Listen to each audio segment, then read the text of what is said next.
Tone suara atas.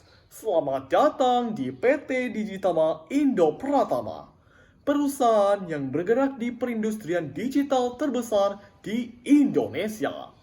Tone suara bawah. Perusahaan sebelumnya yang bernama PT Digital Utama ini diresmikan oleh Presiden pertama Republik Indonesia, Presiden Soekarno, pada tanggal 7 Agustus 1957. PT Digital Utama bertransformasi sekaligus memantapkan posisinya sebagai perusahaan digital terbesar di tanah air sejak tahun 2013.